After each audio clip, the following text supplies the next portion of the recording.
Audio problem hopefully is gone. I downloaded a new camera app for the phone, Open Camera. Unfortunately, it does not respond to voice, so I can't just say record video while I'm sitting here. I gotta manually turn it on, come back. I'll have to edit that part out. Oh well. I don't know how many of you have been following my channel on making the 72 tooth gear for Dee's workshop. But he just recently announced that he's bought a mill, Precision Matthews, beautiful mill. It's going to be shipped here shortly, and because of that I offered some help. He's going to be buying tooling, and I'm not sure what he does know or doesn't know about tooling, so I did 3 private videos. First one was on end mills and fly cutters, second on the vise, third on R8 collets, because this mill is going to need R8 collets. So after he watched the videos, the 3 parts, he suggested I should put this out for people to see, newbies or whatever. It might help somebody. So for this Friday's video, I'm going to just release those 3 videos. Maybe it'll help somebody, maybe not. So see you next time. Okay, welcome to Dave's crash course on end mills. Got my cheat sheet. Hope I cover everything. First thing I kept always saying is carbide only. Yeah, in the beginning I bought an entire set of high-speed steel, and in no time at all they were destroyed. So I don't really have many of them left. They've all been thrown in the trash can. And you can tell the difference easily. So if you start going to garage sales or machinist sales, look at the color difference in them. Shiny, and it's a whole different kind of blue or whatever. And yeah, they're expensive. This guy was 80 bucks off Amazon. But, so yeah, it's a lot more expensive. Go on Amazon, find a set of high-speed steel, write down all the sizes, and then check them off as you get each one. That's what I did.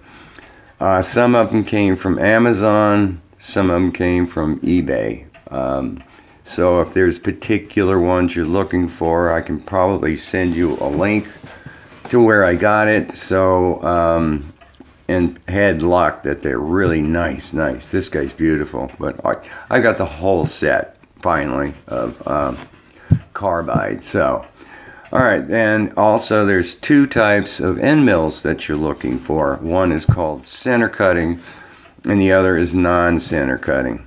Some ads will tell you that they're center cutting, some won't. I'm not sure if you can see this, but try to hold it. There's a hole in the middle. This is not a center cutting end mill. This one is not either. Oh yeah, it is. Okay.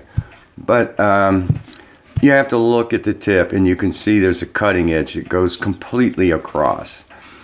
What's the difference? This guy, a non-center cutting, you cannot just go down in like a drill bit. It won't do it.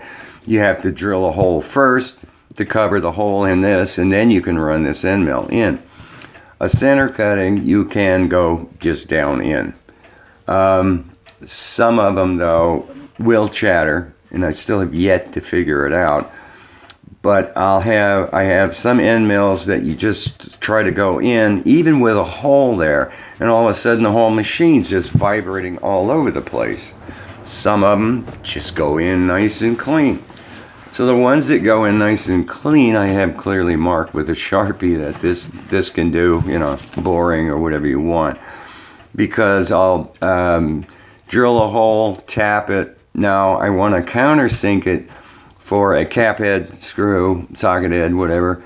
So you got to go down in there, and that's when I need an end mill that's not going to chatter all over the place.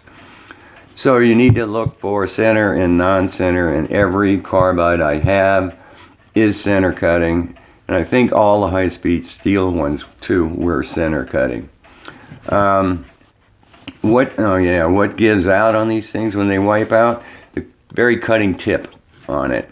You'll be machining along, nice finished, and then all of a sudden it goes to pot.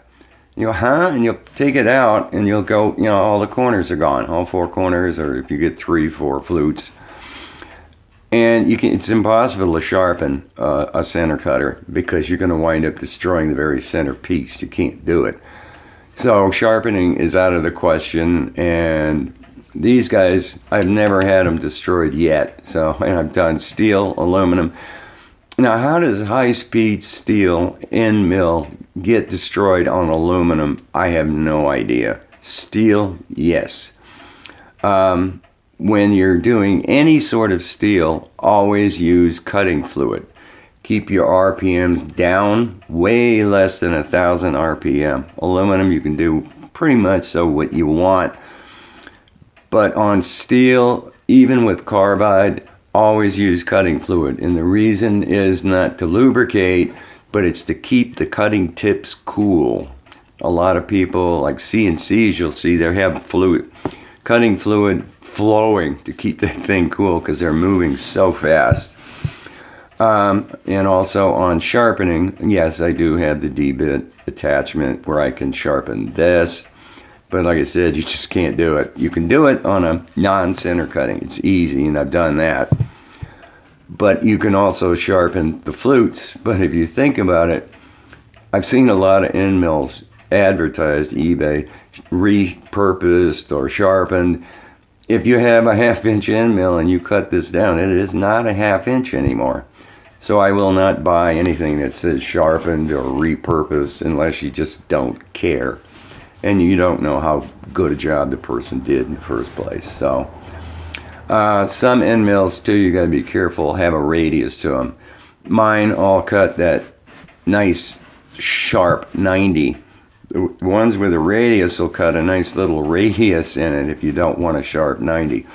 So you got to be careful and look at the pictures of them to see, because they don't tell you they're center cutting, they don't tell you they're a radius, so you got to really be careful looking at it. The next thing you got to look at is the helix angle on these things. There's all kinds of different ones. This one, these are all pretty much so good for steel. For aluminum, this guy was very expensive. Travers tool, I think this is like $40. The higher helix for aluminum. This one too is specifically for aluminum, if I can get it out. You can see the high helix edge. Hey boy, if I don't cut myself. And the reason is aluminum, if you're going in a trough, like I had to make this guy, you want it to clear the material out, the chips out as fast as possible. So you get a higher helix specifically for aluminum, and it works beautifully. Also, in this kind of case, I would use a cutting fluid just to keep it cool and to help float, all the stuff out. So I have a whole set for steel, and I have a whole specific set for cutting aluminum. So this is aluminum, and this is from Banggood, specifically for aluminum, and these are carbides too. So there's the helix angle that you have to pay attention to. Also, cutting depth is a problem. If, for instance, your shank is bigger than the actual end mill part, you can only go so deep. This guy, too, you can go further because you're cutting down here, but the shank is the same as this, so you can just keep going in, even though this has a very shallow actual cutting edge to it. Same way with this one. So, yeah, in the beginning I bought all the Niagara cutters off of Amazon, not realizing they're not center cutting. So, yeah, and I mentioned already boring and chatter and stuff. I still don't know why some of them chatter and some don't. Speed Tiger is a very good company for carbide ones because this is a Speed Tiger and they're kind of expensive. They're carbide, but in doing this, and this is, can I get it open? Oh, it hasn't been opened yet. 1/8 inch, and you can snap them so fast. So you buy a pack of 5, it's like $30 or something, but it's worth it. Doing this guy, I actually did snap one off. I'm only taking 5 thousandths depth of cuts and going back and forth, but I accidentally hit the wall and it just pops right off. So I've got 4 more left now. What else? Steel, I already mentioned. Slow.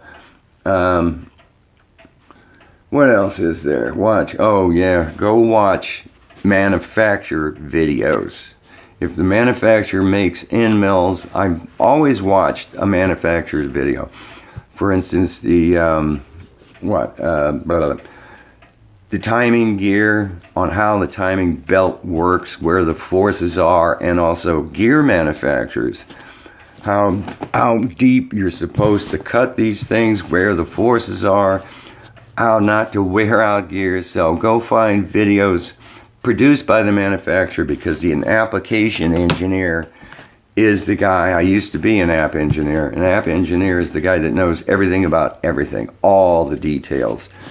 And sometimes I get stuck and I'll phone a manufacturer and say I need to speak to an app guy to ask a question, because I know he's going to give me the truth about it. So, okay, so that's kind of everything on end mills that you need to pay attention to. Next up, 2 ways of removing material: fly cutters and face mills. So first up, yeah, I made the stupid mistake. You're going to see this set, and it's dirt cheap, 30 bucks. Do not buy this set. It is junk. I haven't seen mine in years, which means I must probably kept the high-speed steel and set screws and threw the rest in the trash can. The reason is these are not cutters yet, so unless you know how to grind and put a radius and stuff on them, they're not cutters. I did it first and got the worst finish on the planet. The other thing is, I mean, it's bad enough you have a chunk of steel it's high-speed steel hanging out, causing a balance problem. If you look at it, this whole section of steel is missing. This isn't. This is so out of balance, it's ridiculous. Your machine just vibrates and your finish is god-awful. So this was the first one I made, and you can see it's balanced. And when I bought the lathe, I bought the Harbor Freight 1/4 inch set, so I used a 1/4 inch in it. This is a lot more in balance, and I can get a good finish with this. I used this a long time. Then I decided, all right, make another one and go up to the 3/8 cutter, because now I can change the insert. If I'm going to cut steel, I'll have one type of insert, aluminum, a different one. This looks like this is an aluminum insert on this thing. But you have a mill and you have a lathe. Make your own. I have a drawing for it. Math told me exactly what angle I need to put this thing at to get a good finish. And a lot of people have pulled my drawing so they can get that angle and get a nice finish on it. So that's that. Also, this one. This is a straight guy. And this was something I can make any cutter I want. This is the angle that I use to make the timing gear with, which is technically called a timing pulley.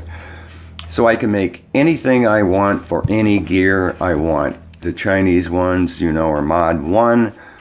US is called diametric pitch. I don't have to buy the whole set of cutters. I can make any cutter I want for any tooth. So again, balanced. So this guy's a little bit off center, but that was what I had. Face mills, the difference is a fly cutter, boy, it takes material off and it shoots the chips out like bullets. And I think you've seen the protective clear plastic thing I have that goes around the vise, trying to keep the chips down. And I'll tell you, I always use aluminum or steel cutting fluid, period, because it's got to keep the thing cool. As you're removing a lot of material, and this tip gets really hot and will destroy your insert or whatever. This guy, I have for steel and aluminum too. They're pricey. These came off of Banggood, made my own mandrel for it. This removes a lot of material, but a lot less shrapnel, bullets coming out. And I'll tell you right now too, you get one of those chips down your shirt, you're going to be dancing. And if your wife comes out, she's going to suggest you seek medical help for dancing in the shop. I know a lot of professionals too that, they get some hot chip in their shirt or on their arm and they can't stop to do anything about it. It's just got to burn because they're in the middle of a procedure and they can't stop turning a handle or something like that. So that's, I think, everything about fly cutters that I said. Don't buy that, and these are the different type. Make your own. That's the only way to do it. So what else do I want to talk about? Nothing else at the moment. Yeah, balancing too, on cutting it evenly. That's the problem that you're going to have with a boring head. Man, more this thing slides out, more out of balance it is. So I make steel slugs here that I can counterbalance it with to keep the vibrations down to get a nice boring job coming out. Okay, onward and upward, huh? Okay, this one, no cheat sheet. Moved to hit the camera. Just gonna wing it. Vices, yeah, there's all kinds. Kurt, way overpriced, I think, for what it's worth. I wouldn't do it. So, this one, Amazon. I think this came from HHIP. Still got junk all over there to clean this machine up. So this is the first one I bought when I got this machine. And yeah, there's all kinds of precision ones, all kinds of funky stuff that you can buy. So pretty cheap, and geez, what to say? I mean, first one I bought and checked it all out. Everything was perfect on it. Second mill, I bought the exact same one from, I think, HHIP again. Wasn't really flat, square. Returned it. Asked for a replacement. Second one was perfect. So, that's one thing. Second thing is, I guess, don't buy it until you get your mill, because you have no way of checking to see how straight it is until you have your mill to sit it on the table. Because you're going to, let me back it open a little bit, look at the bottom surface, and just all you can do is just see if it's ground nice. If it looks like it's got a really good grinding, then it's probably really flat. So then you can mount it, bolt it down. Now you want to sweep this surface right here. That's what was wrong with the second one that I got, or the first one for the other mill. This was not machined flat. It was like really off. For you to do it, there's two ways. You can buy this thing and put a test indicator on it, Noga, but that's metric, so you're going to have a metric collet to hold it. The other one is this guy, which is pretty cheap.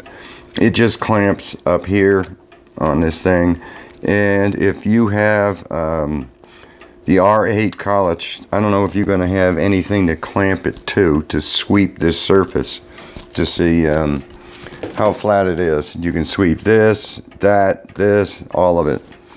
So then if that's not good, ask for a replacement. So yeah, I would definitely say go and get the Chinese one. All of these guys too came with one of these things right here so that you can rotate the vise. These are not stable. I mean, I had both vices came with that. When I first got this, I mounted it on here with that thing. Finishes weren't that hot. Got rid of that, bolted it down, the finishes completely changed. So one of these I've already thrown in the trash can. This is the second one. I just keep it for whatever reasons, in case I don't know any reason why I would want to angle the vise. None, So that's that. Next is they're going to come with steel jaws, and these are the jaws that this thing came with. And I didn't like it. I mean, it marks up anything you clamp in here, and you can't do anything with them. Notice the size difference too. I made my own aluminums. They're taller, they're wider. Yeah, that's the other thing on these. This is a 3-inch, 4-inch. Pay attention, it gets really tall in a hurry. So watch what size you get. This guy, I've been able, for this machine, it's a small machine.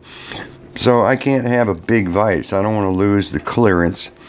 And I've been able, with the bigger jaws, hold anything I want. It's no problem, no big deal. The other thing is, yeah, when you get your mill, you're going to worry about tram both tilting this way and forward and backwards. If you can't tram your mill to get it really good, scream at Precision Matthews, because there's no reason for it. You can't do anything with it. For this machine, I made my own jaws, and I've got a slight groove down here. So when I tram the mill this way, you can't get it absolutely perfect.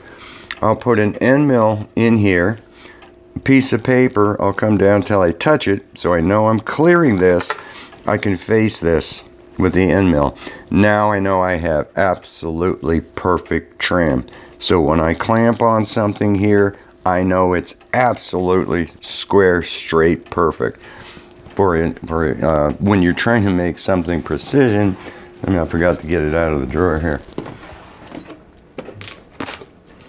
Yeah, I made a lot of my own precision stuff. If this is angled, when I have that clamped in there and I'm trying to face mill that, no, I cannot. These guys, because of face mill or finishing these jaws off, I can get absolutely perfection. These guys are less than 1/10 of a thou off. I'm putting them on a granite surface. Other people wonder, why do I have these?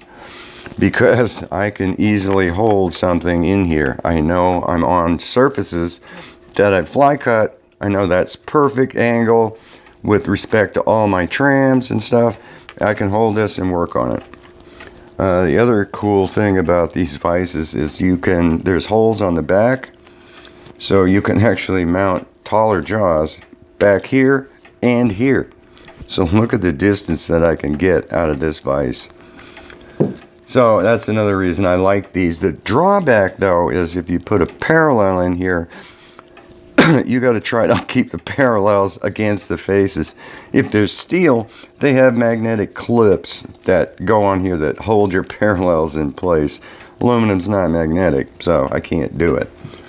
But yeah, these are a lot shorter and skinnier. It's terrible. Best thing I did was making these things, and I have spares up the yin-yang. These are so old. Jeez, this is probably 8 years worth of use on these, and I've had to redo the faces on it and the top on it a few times. Looks like it's getting close and eating it again.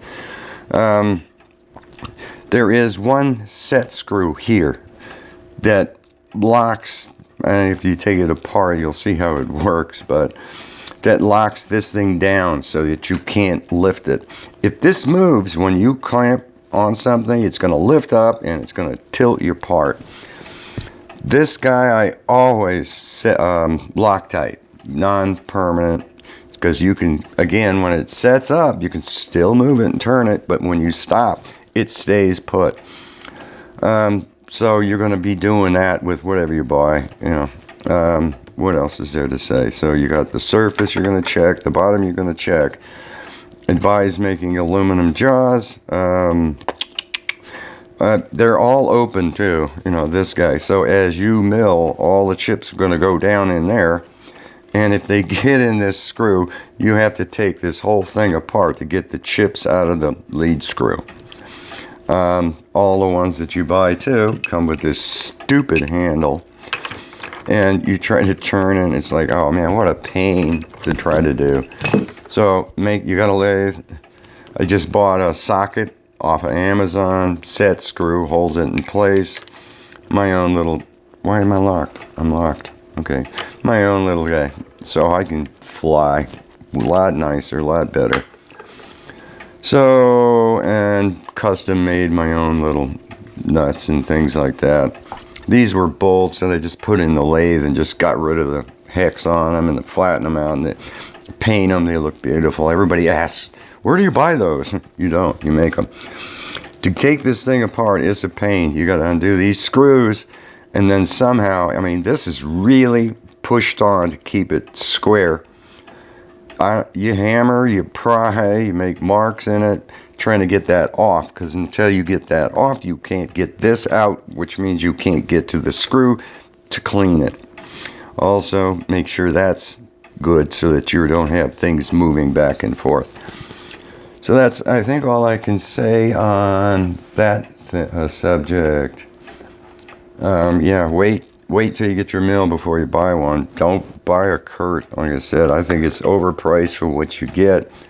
These are fine. They're great. Alright, this should be the last video I'm going to make or whatever. If there's a particular subject or something you need to know about, email me and I'll do a video on it or something to help you out. R8, your mill's going to come with R8 spindle, which means you have to spend money on R8 collets. The problem with that, this is a 5C, which is the same thing as an R8. The problem is, this is where it captures, you know, it's going to clamp here. Nothing down here, nothing happens. If you put something in oh, I grabbed the wrong one, whatever. If you put something in here, it's going to capture it here only, not here. All of these arbors that I made, like the one for doing the gear, making the 12 millimeter, that was, I think it was a 5/8, and I just skinned it off to make it look good. Well, it's not 5/8 anymore, it's undersized. And if you put that in here, it captures here, but the back end can do this number. And when you're milling, the force is right here, so you can picture what's happening as this spins. This thing is staying at this angle and the back is walking all around it. You saw my checking that 5C collet on the indexer, trying to check this guy for run out, and the first collet was just didn't capture it right because that's undersized. So I had a couple of thou run out, changed it out for another 5C, same size, captured it nice. I was within tenths run out. For that reason, there's another one too. Oh boy, yeah. The R8 has a threaded hole, and there's a drawbar that comes up to the top of your mill. You've probably seen the cap on the top of my mill. You have to remove the cap, break the drawbar loose with a wrench, and inevitably, it's ridiculous. They always, you got to spin it 30, 40 times to unthread it and get it out. Well, first you have to hammer it to knock the collet loose from its seat.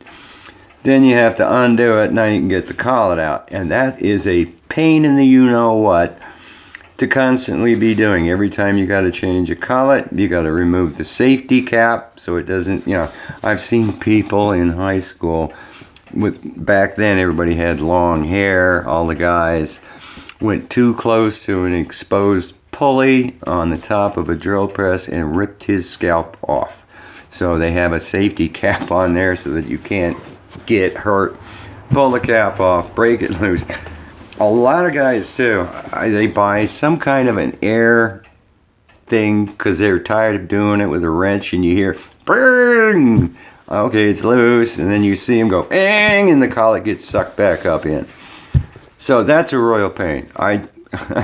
I'm not doing it. Mine came with a set of collets with the drawbar, and I said forget that, and I went to the ER32. So I highly advise you that you already own, I think, ER40s on Amazon. I think it's $57. You can buy the chuck or whatever that holds your 40s. Drawbar holds that thing in, and you're done. It's so easy to undo the nut, change the collet, tighten the nut up with your cutter. The other reason is I just explained that these guys only capture here. If you look at how the ER40s and 32s are, they capture everything. This squeezes down along with the back half. You don't have run out or wobble. Also, for my machine, sense cutters are specific sizes. There's a 1/4 inch, 5/8, so on. I have bought the high precision ER32s, only those sizes. You know, I've got the entire imperial set, entire metric set, but when it comes to the end mills, only those collets I have in high precision. And yeah, they were bucks, and they're less than 2/10 run out in them. They are just beautiful.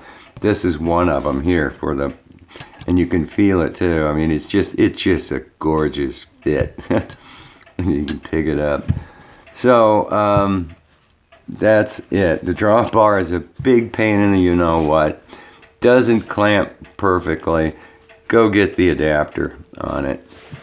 And use, you know, you've already spent money on the 40s. So you can buy all of them. Now you can use them all in your mill or in your lathe. And you're better off doing that. What else? Nothing else to say on this. So like I said, if there's anything I haven't covered, which one is this? This is the 5/8. That was 5/8. Hey, part of my new plastic box set. But, oh no, wrong. Okay, it's this one. This was the one for your, yeah, this was turned down. This is no longer 5/8. So this, even though it goes in nice, the back is still wobbling on this thing when you capture it. Okay, so that's it. So I'm going to send you an email. Looking in my drawer, what do you need to start with? And so I send you, I mean, you need the vise, you need some end mills, probably a 1/2 inch and 5/8 will get you started. Smaller, not really. Larger, yeah, it gets really expensive in carbide. 3/4 is beautiful, but $80. So you need, and the vise, and you need something to hold the test indicator so you can inspect your vise and make sure you have a good vise. Edge finder I'm sending you. I forgot what else, but it'll be in the email. So this is the last. Let me know if you need anything else explained.